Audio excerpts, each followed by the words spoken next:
Livro Paramahansa Yogananda. A autobiografia de um yogi contemporâneo. Capítulo 27. Fundação de uma escola de yoga em Ranchi.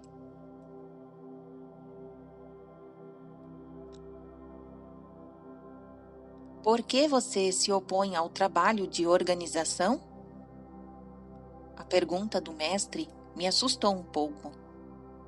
É verdade que minha convicção íntima, naquela época, era a de que as organizações são casas de marimbondos. É uma tarefa ingrata, senhor. Respondi. Não importa o que o chefe faça ou deixe de fazer, ele é criticado. Você quer reservar para si toda a divina Shana? Coalhada? A réplica de meu guru veio acompanhada de um olhar severo. Poderia você, ou alguém, atingir a comunhão com Deus através da yoga se uma linhagem de mestres de coração generoso não tivesse concedido em transmitir seu conhecimento aos outros? E acrescentou: Deus é o mel. As organizações são as colmeias. Ambos são necessários. Qualquer forma é útil, naturalmente, sem o espírito. Mas por que você não dá início a colmeia operosas, repletas de néctar espiritual? Seu conselho comoveu-me profundamente. Embora não lhe desse respostas, em meu peito nasceu uma resolução inflexível como um diamante. Compartilharia com os meus companheiros, tanto quanto me fosse possível, as verdades libertárias que aprendera aos pés de meu guru. Senhor, rezei, possa teu amor brilhar para sempre no santuário da minha devoção, e possa eu despertar o amor a ti em todos os corações. Em ocasião anterior, antes de meu ingresso na ordem monástica, Sri Yukteswar fizera uma observação inesperada. Quanto a você, lamentará a falta de uma esposa em sua velhice, dissera ele. Não concorda que o chefe de família, empenhado em trabalho útil para manter sua mulher e filhos, representa um papel digno de recompensa aos olhos de Deus? Senhor, protestei alarmado. Sabe que só desejo nesta vida o bem amado cósmico. O mestre se rira com tanta jovialidade que compreendi terem sido as suas palavras pronunciadas simplesmente para me experimentar. Lembre-se, dissera ele devagar, quem rejeita os deveres mundanos só se pode justificar assumindo alguma responsabilidade por uma família muito vasta. Educação adequada para a juventude era um ideal que eu sempre acalentara em meu coração. Via claramente os áridos resultados da instrução comum que visa apenas o desenvolvimento do corpo e do intelecto. Os valores morais e espirituais, sem cujo apreço nenhum homem pode encontrar a felicidade, ainda estavam ausentes dos programas acadêmicos. Decidi fundar uma escola onde os meninos pudessem se desenvolver até sua plena estatura de homens. Nesse sentido, dei meu primeiro passo tendo comigo 7 crianças em Dihika, pequena localidade rural de Bengala. Um ano depois, em 1918, graças à generosidade de Sir Minandra Chandra Nundi, Maharaja de um Kassim Bazar, pude transferir meu grupo, que crescia rapidamente em número, para Ranchi. Esta cidade em Biliar é 320 quilômetros de Calcutá. É abençoada por um dos mais saudáveis climas da Índia. O Palácio Kassim Bazar, em Ranchi, veio a ser o edifício principal da nova escola, que denominei Yogoda Satsanga Brahmacharya Vidyalaya. Observação 218.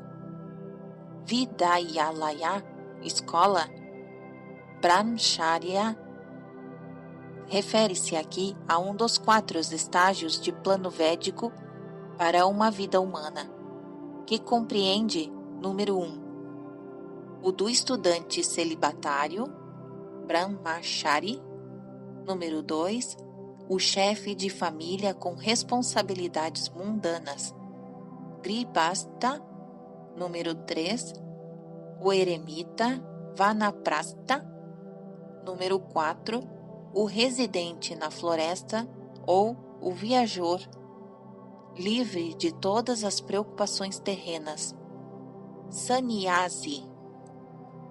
Este esquema ideal de vida, apesar de não ser amplamente seguido na Índia moderna, ainda tem muitos partidários devotos.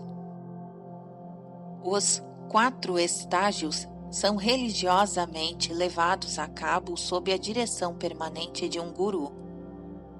Outras informações sobre a escola de Ranchi podem ser encontradas no capítulo 40. Fim da observação 208. Continuação da narrativa.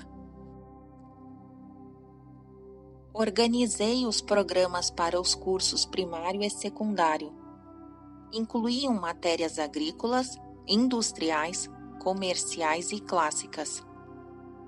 Adotando os ideais educativos dos rishis, cujos ashrams na floresta foram as antigas cátedras de cultura, tanto secular como religiosa, para a juventude da Índia. Providenciei para que a maior parte das aulas fosse dada ao ar livre. Aos estudantes de Ranchi, ensina-se, além de meditação e yoga, um sistema sem paralelos para os desenvolvimentos da saúde e do corpo, Yogoda, cujos princípios descobri em 1916. Compreendendo que o corpo humano é semelhante a uma bateria elétrica, raciocinei que poderia reabastecê-lo de energia por intervenção direta da vontade. Como nenhuma ação é possível sem o querer, o homem pode aproveitar-se do motor primordial, a vontade, para renovar sua força sem complicados aparelhos ou exercícios mecânicos.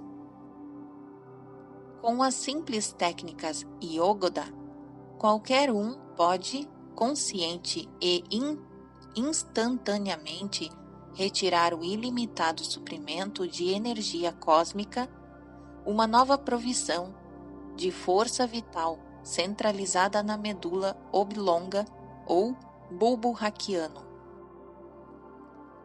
Os jovens de Ranchi corresponderam amplamente ao tratamento Yogoda, desenvolvendo extraordinária habilidade para transferir a energia vital de uma parte do corpo à outra e para sentar em pose perfeita nas mais difíceis asanas, posições. Observação 209. Em virtude de crescente interesse no Ocidente pelas asanas, posições yogis para a saúde, têm sido impressos numerosos livros ilustrados sobre elas. Fim da observação 209. Continuação da narrativa. Realizavam proezas de força e resistência que muitos adultos vigorosos não conseguiam igualar. Meu irmão mais jovem, Vishnu Charan Ghosh, entrou para a escola de Ranchi. Veio a ser posteriormente notável professor de educação física. Ele e um de seus alunos viajaram em 1938 e 1939 para o Ocidente, dando exibições de força e de controle de musculatura. Os professores das universidades de Colômbia e de Nova York e de muitas outras universidades da América e da Europa ficaram assombrados com as demonstrações de poder da mente sobre o corpo. Observação número 210. Vishnu Charan Ghosh faleceu em 9 de julho de 1970 em Calcutá. Esta é uma nota da SRF. Fim da observação 210. Continuação da narrativa. Ao término do primeiro ano letivo em Ranchi, o número de candidatos à admissão ascendia a 2.000. Mas a escola, que naquele tempo era só um internato, podia abrigar apenas 100. Iniciou-se pouco depois o ensino para os alunos externos. Na Vidyalaya, eu tinha de desempenhar o papel de pai e mãe para as crianças menores e de enfrentar muitas dificuldades referentes à organização. Com frequência recordava as palavras de Cristo. Em verdade vos digo, não existe homem que tenha deixado casa, ou irmãos, ou irmãs, pai ou mãe, ou esposa, ou filhos, ou terras, por amor a mim e aos evangelhos, que não receba agora 100 vezes mais casas, e irmãos e irmãs, e pai, mãe e filhos, e terras com perseguições, e no mundo vindouro a vida eterna. Observação número 211. Texto retirado de Marcos, capítulo 10, versículo 29 e 30. Continuação da narrativa. Sir Yuxterhar interpretara estas palavras assim: o devoto que renuncia às experiências comuns da vida matrimonial e da educação dos filhos, a fim de assumir maiores responsabilidades em relação à sociedade em geral, 100 vezes mais agora, em casas e irmãos. Executa um trabalho frequentemente acompanhado pela perseguição de um mundo que não o compreende. Mas estas identificações com grupos maiores ajudam o devoto a superar o egoísmo que lhe trazem uma recompensa divina. Um dia meu pai chegou a Ranchi para me conceder uma bênção paternal, há muito tempo negada porque eu o magoara, ao recusar seu oferecimento de um cargo elevado na estrada de ferro em Bengala Nagpur. Filho, disse ele, agora me reconciliei com a escolha que você fez na vida. Sinto alegria e contemplá-lo em meio a estes jovens felizes e vivas. Você pertence a isso, mais do que aos números sem vida dos horários de trens. Ele acenou para um grupo de 12 criancinhas, colocada aos meus calcanhares. Tive somente 8 filhos, observou, piscando um olho, mas sei como você se sente. Com 100 metros quadrados de terra fértil à nossa disposição, estudantes, professores e eu nos deliciávamos com períodos diários de jardinagem e de trabalho ao ar livre. Tínhamos diversos animais de estimação, inclusive um veadinho, ternamente idolatrado pelas crianças.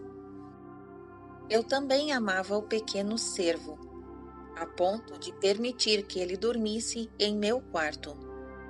Ao raiar a madrugada, a criaturinha aproximava-se tropeçante em minha cama para uma carícia matutina.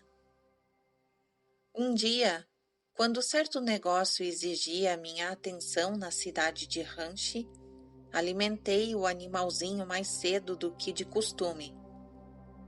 Disse aos meninos que não lhe dessem comida até meu regresso.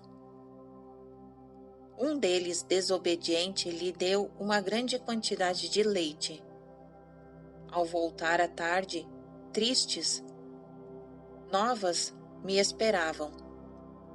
O filhote de corça está quase morto devido à superalimentação. Em lágrimas coloquei o bichinho inanimado em meu colo. Orei piedosamente ao Deus para que a vida lhe fosse poupada.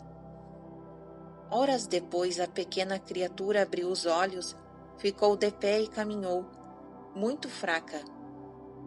A escola inteira gritou de alegria.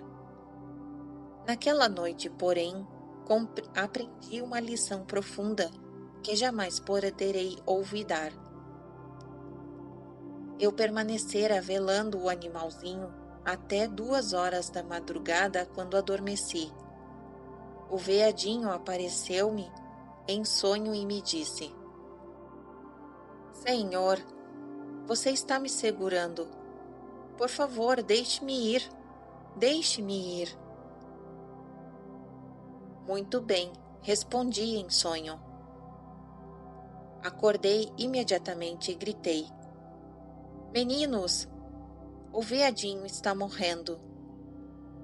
As crianças correram para junto de mim. Precipitei-me para o canto do quarto onde colocara o animalzinho querido. Ele fez, em último esforço, de levantar a pata, cambaleou e em minha direção e em seguida tombou aos meus pés morto. De acordo com o karma de um grupo que guia e regula o destino dos animais, o prazo de vida do veadinho chegara ao fim, e ele estava pronto para progredir a uma forma mais elevada. Entretanto, com meu profundo apego, que mais tarde reconheci ser egoísta, e com minhas preces fervorosas, eu conseguira reter aquela vida nas limitações da forma animal, enquanto sua alma lutava por se desembaraçar. A alma do veadinho fez a sua súplica em sonho, porque sem minha amorosa permissão, ele não podia ou não queria partir. Assim, eu concordei e ele se foi. Toda a tristeza me abandonou. Compreendi mais uma vez que Deus quer que seus filhos amem a cada coisa como uma parte dele e não sintam ilusoriamente que a morte é o fim de tudo. O homem ignorante vê apenas o muro intransponível da morte, ocultando para sempre os amigos queridos. Mas o homem sem apego, o que ama os outros como expressões do Senhor, compreende que na morte os seres amados apenas regressaram para um hausto de alegria em Deus. A escola de Ranchi cresceu de pequenos e simples alicerces até Lima instituição, hoje perfeitamente reconhecida em Bihar e em Bengala. Muitos de seus departamentos são sustentados por contribuição voluntária de pessoas que se regozijam em perpetuar os ideais educativos dos rishis. Ramos florescentes da escola estabeleceram-se em Midinapore e Laxmanpur. A sede de Ranchi mantém um departamento médico que fornece gratuitamente consultas, remédios e outros serviços profissionais aos pobres da localidade. O número de pessoas tratadas sobe, em média, a mais de 18.000 por ano. A Vidyala Yaya salientou-se também nas competições esportivas, e quanto ao campo de estudos clássicos e científicos, muitos diplomados por Ranchi distinguiram-se posteriormente na carreira universitária. Nas 3 últimas décadas, a escola de Ranchi teve a honra de receber a visita de muitos homens e mulheres eminentes dos 2 hemisférios do mundo. Swami Pranambananda, o santo dos 2 corpos, de Benares, esteve em Ranchi pelo espaço de alguns dias em 1918. Ao ver as pitorescas aulas sobre as árvores e à noite, os meninos sentados imóveis durante horas em meditação yogi, o grande mestre comoveu-se profundamente. A alegria que inunda o coração, disse ele, ao ver os ideais de Larismarasaya relativos ao treino adequado da juventude serem postos em práticas nesta instituição. As bênçãos de meu guru estejam aqui. Um jovenzinho sentado junto a mim arriscou-se a fazer uma pergunta ao grande yogi. Senhor, disse ele, serei monge? Minha vida destina-se unicamente a Deus? Apesar de sorrir amavelmente, os olhos de Swami Pranambananda perscrutavam o futuro. Filho, respondeu ele, quando você crescer, haverá uma bonita noiva à sua espera. O jovem realmente se casou depois de haver planejado durante anos ingressar na ordem dos Swamis. Algum tempo depois da visita de Swami Pranambananda a Ranchi, acompanhei meu pai em Calcutá, a casa onde o yogi temporariamente se hospedava. A predição de Pranambananda, feita muitos anos antes, voltou de súbito à minha mente. Vê-lo-ei com seu pai mais tarde. Quando papai entrou no quarto de Swami, o grande yogi levantou-se e abraçou-o com um afetuoso respeito. Bragabati, disse ele, que está fazendo por seu progresso espiritual? Não vê que seu filho dispara em direção ao infinito? Corei ao ouvir este elogio em presença de meu pai. O Swami continuou. Recorda-se com que frequência nosso abençoado guru costumava dizer Banat, Banat, Ban, Jai. Observação 212. Um dos comentários favoritos de Larismarasaya, com o qual ele encorajava seus discípulos a perseverarem em meditação, literalmente significa fazendo, fazendo, algum dia feito. Pode-se traduzir livremente este pensamento assim: um esforço hoje, outro amanhã, e um dia você atinge a meta divina. Fim da observação 212. Continuação da narrativa. Pois, continue então incessantemente com Kriya Yoga e atinja depressa os portais divinos. corpo de Pranambananda, que me parecera tão saudável e forte durante minha primeira e assombrada visita a ele em Benares, mostrava agora sinais inequívocos da idade, embora sua posição fosse ainda mais admiravelmente erecta. Chawasmi, perguntei, encarando-o diretamente nos olhos, por obséquio, diga-me, não está sentindo o avanço da idade? À medida que o corpo enfraquece, as percepções de Deus sofrem alguma diminuição? Ele sorriu angelicalmente. O bem-amado está comigo, agora mais do que nunca. Sua absoluta convicção arrebatou de modo irresistível minha mente e minha alma. Ele continuou: ainda estou gozando de duas pensões, uma de Bhagavati, aqui presente, e outra de cima, apontando o dedo para o céu. Por um breve período, o santo paralisou-se em êxtase e sua face iluminada por ardência divina. Uma resposta mais do que suficiente para a minha pergunta. Notando que o quarto de Pranambananda havia muitas plantas e pacotes de semente, indaguei qual a finalidade daquilo. Deixei Benares definitivamente, disse ele, e estou a caminho do Himalaia. Ali abrirei um ashram para meus discípulos. Estas sementes produzirão espinafres e alguns outros vegetais.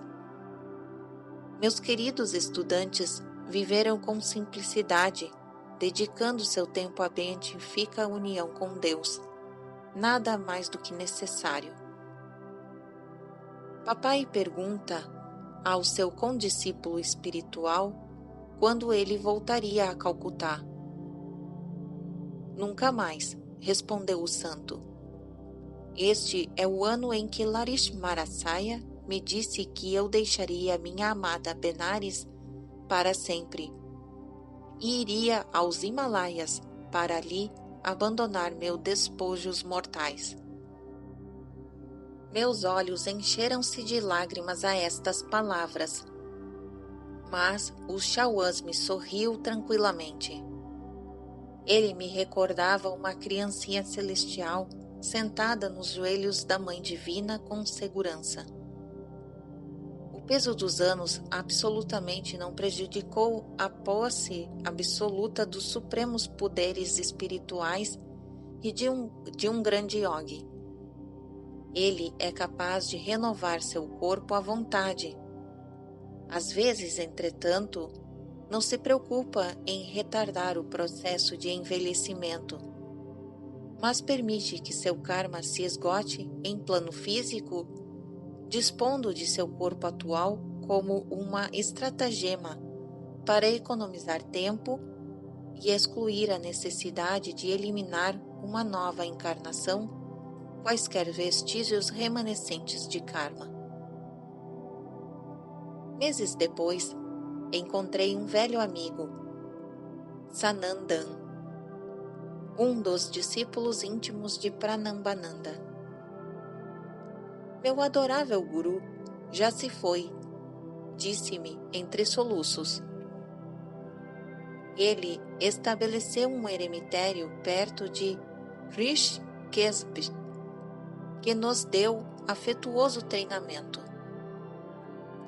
Quando estávamos bem instalados e fazíamos rápido progresso espiritual em sua companhia, propôs um dia alimentar uma enorme multidão de Rishikesh. Perguntei por que motivo ele queria um número tão grande. Esta é a minha última cerimônia festiva, disse ele. Não entendi todas as implicações de suas palavras. Pranambananjai ajudou a cozinhar grande quantidade de comida. alimentamos cerca de 2.000 convidados. Depois do festim, sentou-se numa plataforma alta e fez um inspirado sermão sobre o infinito.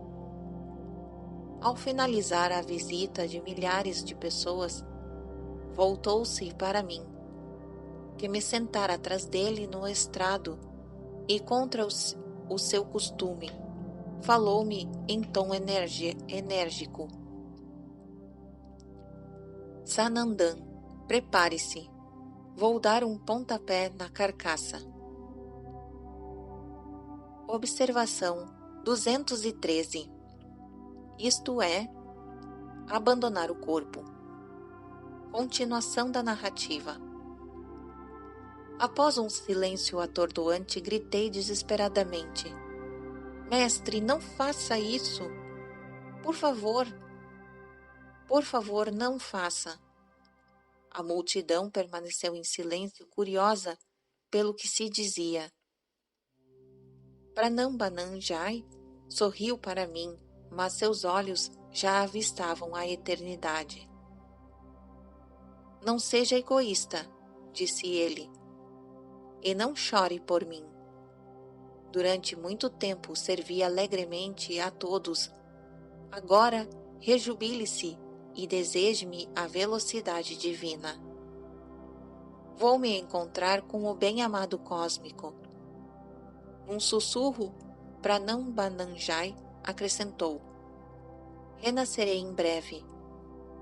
Depois de gozar por um curto período de bem-aventurança divina, voltarei à Terra para me reunir a Babaji. Observação 214. Guru, ainda vivo, de Larish Marasaya. Veremos isso no capítulo 33. Continuação da narrativa. Você saberá logo mais quando e onde minha alma voará para a gaiola de um novo corpo. Mais uma vez ele gritou: Sanandan, aqui dou um pontapé na carcaça por meio da segunda Kriya Yoga. Observação 215. A segunda Kriya, ensinada por Larish Marasaya, permite ao devoto que a dominou sair do corpo e a ele regressar conscientemente em qualquer momento. Yogis adiantados usam a segunda técnica de Kriya durante a última saída e da morte, um momento em que eles invariavelmente conhecem de antemão. Os grandes yogis entram e saem do olho espiritual, estrela de prana, a porta da salvação. Cristo disse: Eu sou a porta. Através de mim, qualquer homem que entre será salvo, e entrará e sairá e achará pasto. O ladrão, maia ou ilusão, só vem para roubar, matar e destruir. Eu, a consciência crística, vim para que eles tenham vida e para que a tenham abundante. Trecho de João 10, versículo 910. Descreverei meu encontro com Kesrasbananda no capítulo 42. Fim da observação 215. Continuação da narrativa. Ele contemplou o mar de faces diante de nós e teve um gesto de bênção. Dirigindo sua visão internamente para o olho espiritual, meu guru imobilizou-se. Enquanto a multidão espantada supunha que o santo meditasse em êxtase, já ele abandonara o tabernáculo de carne e abismara sua alma na vastidão cósmica. Os discípulos tocaram-lhe o corpo, assentando na posição de lótus, mas já não acharam o calor da vida. Só restava uma estrutura rígida. O inquilino procurara refúgio nas praias da imortalidade. Quando Sanandan terminou sua narrativa, pensei: abençoado santo, de 2 corpos. Foi dramático na morte como fora na vida. Perguntei onde Pranambananda renasceria. Considero essa informação uma confidência sagrada, respondeu Sanandan. Eu não a revelarei a ninguém. Talvez você venha a descobrir por outras vias. Mais tarde, descobri por meio de Shawasmi Kesrasbananda que Pranambananda, poucos anos após o seu nascimento em um novo corpo, dirigia-se a Badrinarayan, nos Himalaias, e ali se reunira ao grupo de santos que circundam o grande Babaji.